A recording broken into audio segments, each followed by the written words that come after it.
भारतवर्ष कई महावीरों की भूमि रही है, मगर हमें कभी के बारे में बताया जाता है और बताया भी जाता है तो वैसे जिस तरह वामपंथियों के झंडे चल सकें, ना कि हमें अपने इतिहास पर गर्व हो। भारत के महावीरों में एक बड़ा नाम पुष्यमित्र शुंग का भी है। तो कौन थे पुष्यमित्र शुंग, आइए जानते हैं। कहानी की शुरुआत चंद्रगुप्त मौर्य के शासनकाल से होती है। आचार्य चाणक्य ने जिस अखंड भारत के निर्माण के लिए जीवन भर संघर्ष कर मगध को विश्व का सबसे शक्तिशाली साम्राज्य बनाया और उसे अपनी नीतियों से सशक्त किया, मगर उनके शिष्य सम्राट चंद्रगुप्त मौर्य के पौत्र अशोक ने कलिंग युद्ध के बाद बौद्ध धर्म अपना लिया और अपना शेष जीवन बौद्ध धर्म के ही प्रचार प्रसार में लगा दिया। ये सही भी था, क्योंकि अशोक के ही कारण भारत का धर्म पूरे विश्व में फैला। हालांकि अशोक का धर्म बौद्ध धर्म से बिल्कुल अलग था। अशोक के प्रशासन में आचार्य चाणक्य की नीतियों की झलक साफ देखी जा सकती है, मगर अशोक द्वारा अपनाए गए बौद्ध धर्म के कारण पूरा मौर्य साम्राज्य हिंसा से दूर ही हो गया। इसका फायदा उठाते हुए साम्राज्य के छोटे छोटे राज्य अपने आप को स्वतंत्र बनाने की कोशिशों में लग गए। अशोक की मौत और बृहदत्त के अंतिम मौर्य शासक बनने तक मौर्य साम्राज्य बेहद कमज़ोर हो चुका था।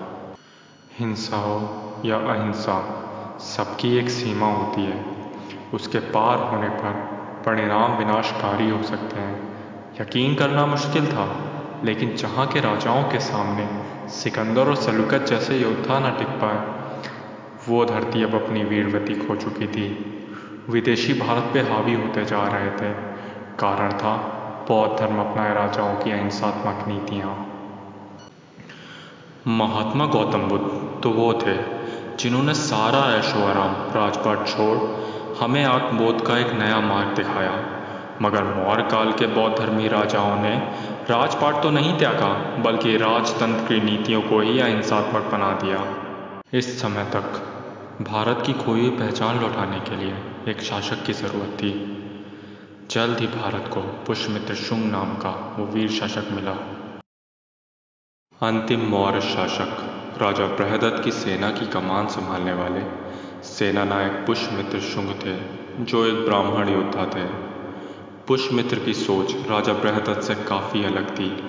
जहाँ राजा बृहदत्त अहिंसा को ही एकमात्र मार्ग मानते थे, वहीं सेनानायक पुष्यमित्र का मानना था कि यदि अगर दोषियों को उचित सज़ा ना दी जाए तो उसकी कीमत निर्दोषों को चुकानी पड़ती है।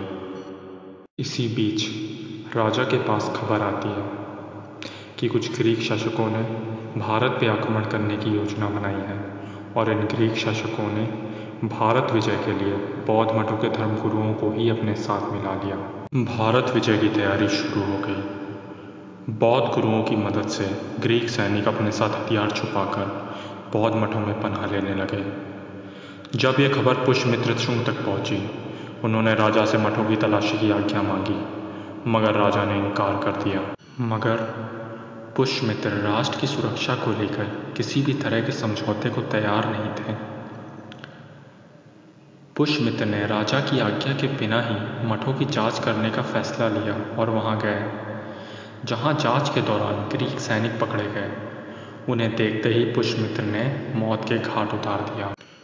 वहीं उनका साथ देने वाले बौद्ध गुरुओं को राजद्रोह के आरोप में गिरफ्तार कर राजा के समक्ष पेश किया, मगर राजा को पुष्यमित्र का यह बर्ताव अच्छा नहीं लगा और राजा बृहदत्त ने पुष्यमित्र को ही उल्टा धमकाना शुरू कर दिया।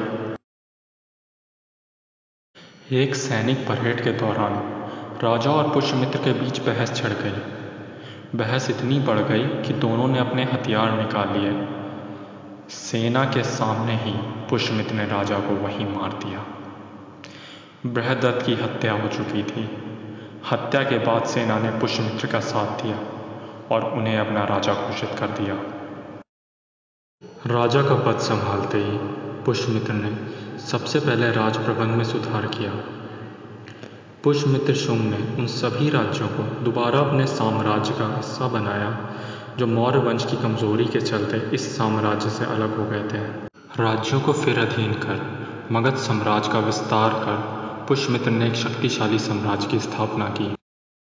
फिर पुष्यमित्र ने अपनी सेना के साथ भारत के मध्य तक चढ़ आए ग्रीक शासकों पर आक्रमण कर दिया। भारतीय सेना के सामने ग्रीक सैनिक जरा भी टिक नहीं पाए। मिनिएंडर की सेना पीछे हटती चली गई। पुष्यमित्र शुंग ने पिछले सम्राटों की तरह कोई गलती नहीं की। पुष्यमित्र ने ग्रीक सेना का पीछा करते हुए उसे सिंधु पार तक ढकेल दिया।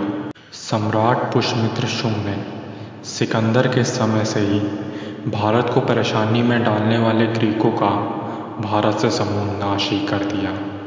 इसके पश्चात ग्रीक शासक कभी भारत पर आक्रमण नहीं कर पाए। बाद में उन्होंने अश्वमेध यज्ञ कर उत्तर भारत का अधिकतर हिस्सा अपने अधिकार क्षेत्र में ले लिया।